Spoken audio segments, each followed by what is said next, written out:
జై జగన్. సార్ అందరికీ నమస్కారం అండి. మరి మీ అందరికీ తెలుసు రేపు 13వ తారీఖున ఎన్నికలు జరగబోతున్నాయి. ఇప్పటికే మీ గ్రామం మొన్న మధ్య ఇంటింటికి ప్రచార నిమిత్తం రావడం జరిగింది.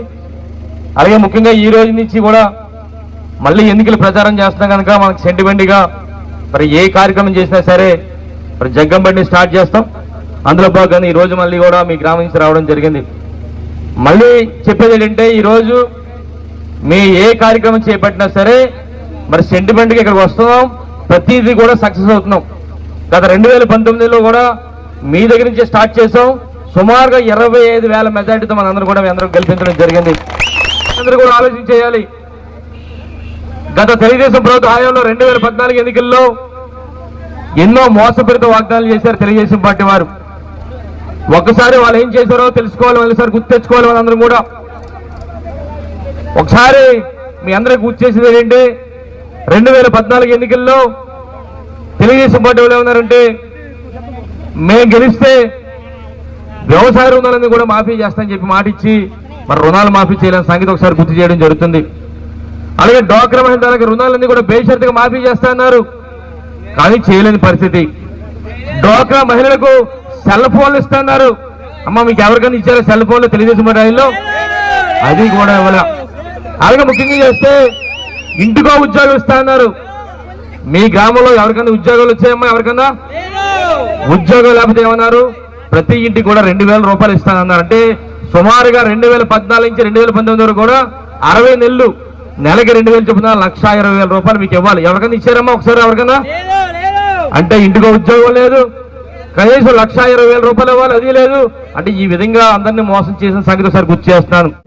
మరి ఈ రోజు గౌరవ ముఖ్యమంత్రి గారు వచ్చిన తర్వాత మీ అందరి తాలూకు ఆశీస్సులతో ముఖ్యమంత్రి అయిన తర్వాత ఈ 5 సంవత్సరాల కాలంలో మీ అందరూ చూశారు పరిపాలన. ఎక్కడా రాజకీయాలు చూడలేదు, ఎక్కడా పార్టీలు చూడలేదు. ఎవరైతే అర్హులో వాళ్ళ పార్టీలతో సంబంధం లేకుండా ఎన్నో కార్యక్రమాలు చేసిన సంగతి మీ అందరూ కూడా చూడడం జరుగుతుంది.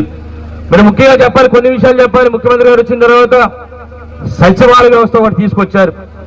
ఈ రోజు మనకి ఏదైనా పని కావాలంటే గతంలో మీరు నేరుగా నాదవరం వెళ్ళి ఎంఆర్ఓ దగ్గర ఎంఆర్ఓ దగ్గర ఉండే పరిస్థితి. కానీ ఈ రోజు మీ ప్రాంతంలోనే పీకే గూడెంలో ఒక సచివాలయం ఏర్పాటు చేసి అక్కడే 10 మంది ప్రభుత్వ ఉద్యోగాలు వేసి మనకి ఏది అవసరం అక్కడ చేసే కార్యక్రమం. అంటే గతంలో నాదవరం వెళ్ళే పరిస్థితి లేదు, ఉండేది. ఇప్పుడు ఈ రోజు ఇక్కడే మన ప్రాంతంలో మరి అంటే ప్రజల వద్దకే పాలన తీసుకురావాలనే ఉద్దేశం మీద గౌరవ ముఖ్యమంత్రి చెప్పడం జరిగింది. ముఖ్యంగా చెప్పాలి, ఈ రోజు వాలంటీర్ వ్యవస్థ తీసుకొచ్చారు గౌరవ ముఖ్యమంత్రి గారు. మరి నేరుగా 50 నుంచి 100 ఎవరైతే ఉన్నారో ప్రతి ఒక్కరికి ఒక వాలంటీర్ వేసి మనకేం కావాలో మరి అక్కడ రాసుకొని నేరుగా గౌరవ ముఖ్యమంత్రి గారి ద్వారా నేరుగా ఒక్క పైసా కూడా అవినీతి లేకుండా నేరుగా మీ అందరికి కూడా మరి ఈ గ్రాంట్లన్నీ కూడా ఇవ్వడం జరుగుతుంది. అందుకే అందరూ తెలుసు, ఆనాడు ఎన్నికల ముందు గౌరవ ముఖ్యమంత్రి గారు పాదయాత్ర చేస్తుంటే చాలా మంది అక్కచెల్లి వాళ్ళందరినీ అన్న మా డ్వాక్రా మహిళ తాలూకు రుణాల సంగతి ఏంటని చెప్పి అడిగినప్పుడు ఆ రోజు మాట ఇచ్చారు. మీ అందరు కూడా ఎన్నికల తేదీ నాటికి ఎన్ని లక్షలైనా సరే ప్రతి మహిళకి కూడా నేను ముఖ్యమంత్రి అయిన 2వ ఏడాది నుంచి 4 విడతలుగా మాఫీ చేస్తానని చెప్పి మాట ఇచ్చారు. ఇప్పటికే 3 విడతలుగా మాఫీ చేశారు. 4వ విడత కూడా చాలా మందికి పడి రేపు ఎన్నికల ముందే అందరికీ కూడా పడే కార్యక్రమం చేస్తారని చెప్పి మరి ఈ సందర్భంగా తెలియపరుస్తాను.